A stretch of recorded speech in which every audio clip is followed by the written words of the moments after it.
नमस्कार, जय हिंद, वंदे मातरम। स्वागत है आप सभी का उत्तर प्रदेश के सबसे बड़े न्यूज चैनल में। तो चलिए दोस्तों, नजर डालते हैं उत्तर प्रदेश के मुख्य समाचार के साथ साथ यूपी राज्य की आज की बड़ी खबरों पर। आज उत्तर प्रदेश के किसानों, गरीबों, मजदूरों, बेरोजगारों और माताओं बहनों के लिए बहुत बड़ी खुशखबरी सामने आ रही है। यूपी के अंदर से भ्रष्टाचार, गरीबी, भुखमरी, बिजली, पानी की किल्लत, यह सब मिटाने के लिए योगी सरकार एक बड़ा कदम उठाने जा रही है। इस बार पीएम किसान सम्मान निधि की किस्त कब जारी होगी, यह भी बताएंगे। साथ ही उत्तर प्रदेश के अंदर आज से तकरीबन 15 से 20 नए नियम लागू हो रहे हैं। साथ ही पेट्रोल, डीजल, सोना और चांदी के ताजा भाव क्या है, इसकी जानकारी भी आपको देंगे। आज के मौसम समाचार पर भी चर्चा करेंगे। साथ ही यूपी की आज की तमाम बड़ी घोषणाओं और बड़ी खबरों के बारे में विस्तार से जानेंगे। अगर आप उत्तर प्रदेश के रहने वाले हैं तो हमारे इस चैनल को सब्सक्राइब जरूर कीजिए, ताकि आपको यूपी की तमाम बड़ी खबरें सबसे पहले देखने को मिले। और इसी के साथ आपको सरकार की तरफ से जिन जिन योजनाओं का लाभ मिल रहा है, उन सभी योजनाओं से आपको बाहर निकाल दिया जाएगा, यानी कि आपको किसी भी योजना का लाभ नहीं मिलेगा। इन सब से अगर आपको बचना है तो इन नियमों को जानना जरूरी है। तो यह नियम क्या है, आप पर लागू होंगे या नहीं होंगे, यह जानने के लिए आपको यह वीडियो पूरा देखना होगा।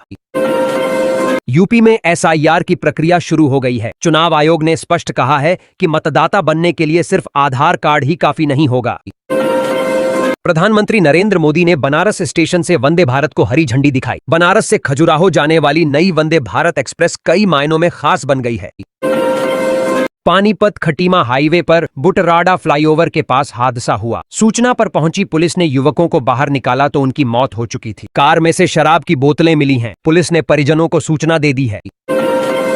यूपी में नवंबर माह में दिसंबर जैसी सर्दी का एहसास हो रहा है। पूरे प्रदेश में 9 डिग्री के न्यूनतम तापमान के साथ कानपुर सबसे ठंडा रहा। अतुल माहेश्वरी छात्रवृत्ति परीक्षा 9 नवंबर को होगी। इस परीक्षा में 1161 अभ्यर्थी शामिल होंगे। अभ्यर्थियों को प्रवेश पत्र के साथ आधार कार्ड लाना होगा। हेमलता काला भारतीय टीम की अहम सदस्य रही हैं। उन्होंने सबसे पहले दीप्ति के टैलेंट को पहचाना था। पीड़ित ने बयान दिया कि आरोपी आजम के प्रेस रिलीज से शिया सुन्नी धर्म और पीड़ित का कोई नुकसान नहीं हुआ, बल्कि कौम की तारीफ हुई है। लखनऊ से आई टीम ने आलू बीज वितरण प्रभारी और कनिष्ठ सहायक को जांच में दोषी पाया है। लापरवाही में एक अन्य अधिकारी पर भी कार्रवाई हो सकती है।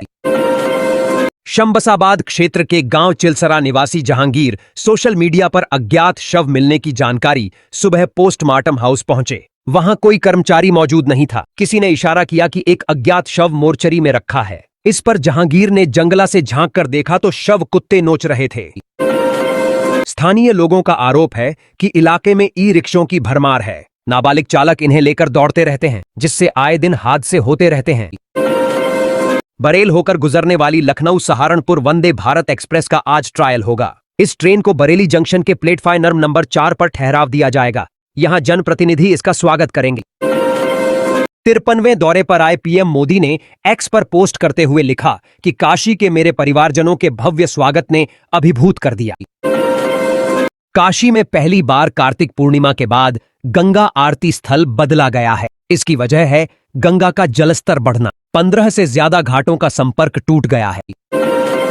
बरेली के नगर निगम परिसर में शुक्रवार को हुई घटना के बाद सफाई कर्मचारी अनिश्चितकालीन हड़ताल पर चले गए। शनिवार को कूड़ा भी नहीं उठेगा। सरकारी अस्पतालों में भर्ती मरीजों की देखभाल करने वाले नर्सिंग स्टाफ के 36% प्रदेश में खाली चल रहे हैं। सपा के वरिष्ठ नेता आजम खान ने शुक्रवार को सपा अध्यक्ष अखिलेश यादव से मुलाकात की। इस दौरान उनके बेटे अब्दुल्ला भी मौजूद रहे।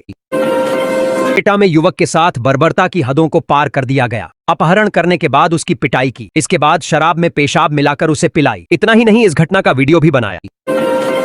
पहाड़ों पर बर्फबारी के असर से मेरठ में सर्दी बढ़ती जा रही है। शुक्रवार सुबह एयर क्वालिटी इंडेक्स 221 तक पहुंच गया, जबकि दिल्ली रोड पर सबसे अधिक 255 AQI दर्ज हुआ। मौसम वैज्ञानिकों के अनुसार अगले 2 दिन तक ठंड और प्रदूषण दोनों में इजाफा हो सकता है। मुख्यमंत्री योगी आदित्यनाथ ने राष्ट्रीय गीत वंदे मातरम की 150वीं वर्षगांठ के मौके पर आयोजित कार्यक्रम को संबोधित किया और कहा कि इस गीत ने आजादी की लड़ाई के दौरान देश को एकता के सूत्र में बांधने का काम किया। प्रयागराज के घूरपुर थाना इलाके के कांटी गांव की डेरा खटिकान बस्ती में किशोरी की गला काटकर हत्या कर दी गई। किशोरी की लाश घर से 200 मीटर की दूरी पर मिली है। तंत्र मंत्र में वारदात को अंजाम देने की आशंका जताई गई है। प्रयागराज में किशोरी की हत्या के मामले में परिजनों के बयान से साक्ष्य नहीं मेल खा रहे हैं। पुलिस को करीबियों पर शक गहरा गया है। पोस्टमार्टम रिपोर्ट ने भी अलग कहानी बयां की है। वाराणसी में गंगा का जलस्तर बढ़ने के बाद एक बार फिर स्थिर हो गया है। हालांकि 12 घाटों का संपर्क टूट चुका है। वहीं केंद्रीय जल आयोग के मुताबिक गंगा का जलस्तर में अगले सप्ताह तक ठहराव रहेगा। आजमगढ़ में एसटीएफ और पुलिस की संयुक्त कार्रवाई में 50,000 का इनामी बदमाश ढेर कर दिया। मौके से 3 बदमाश फरार हो गए। पुलिस ने पिकअप लदे कई पशु बरामद किए हैं। लखनऊ से टीम 4 नवंबर को दोपहर 12 बजे फैक्ट्री पहुंची थी। 6 नवंबर की तड़के 4 बजे टीम वापस चली गई। इस दौरान टीम ने तालानगरी स्थित L D Goyal steel, Kasimpur road स्थित एक फैक्ट्री, खैर रोड स्थित फैक्ट्री, सासनी और हाथरस में लोहा कारोबारियों की फैक्ट्रियों पर छापा मारा था। मेरठ पुलिस ने राहुल हत्याकांड का खुलासा कर दिया है। पत्नी अंजलि ने प्रेमी अजय से पति राहुल की हत्या कराई थी। पुलिस ने पत्नी अंजलि और उसके प्रेमी अजय को कोर्ट में पेश कर जेल भेजा दिया। इंजीनियर रजत की मौत मामले में परिजनों ने बैंक खाते और मोबाइल की जांच की मांग की है। परिजनों के अनुसार युवक किसी गैंग के ब्लैकमेल करने से तनाव में था। नगर निगम की बैठक में प्रभारी मंत्री सुरेश खन्ना ने सफाई, खर्च घटाने और आय बढ़ाने पर जोर दिया। वहीं अधिकारों को लेकर महापौर और नगर आयुक्त में तनातनी पर भी इशारों में संदेश दिया।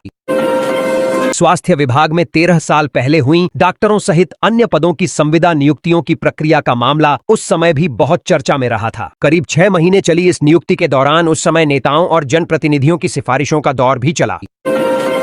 लखनऊ के थाना जानकीपुरम इलाके में सड़क किनारे एक महिला का शव बरामद हुआ है। उसकी पहचान मिटाने के लिए महिला के चेहरे को तेजाब से जला दिया गया है।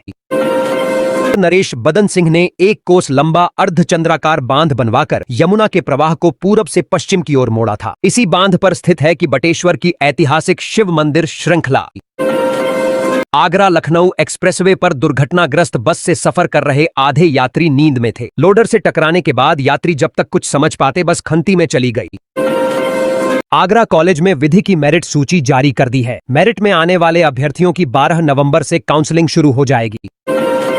प्रदेश के मुख्य निर्वाचन अधिकारी ने जिला निर्वाचन अधिकारियों के साथ बैठक की। इस दौरान उन्होंने कहा कि मतदाता सूची के पुनरीक्षण कार्य में किसी भी प्रकार की लापरवाही बर्दाश्त नहीं होगी। लखनऊ में जिला प्रभारी मंत्री के साथ बैठक में भाजपा विधायक योगेश शुक्ला ने महापौर पर समाजवादी पार्टी पार्षदों को साथ लेकर चलने और पार्टी विधायक का अपमान करने का आरोप लगाया।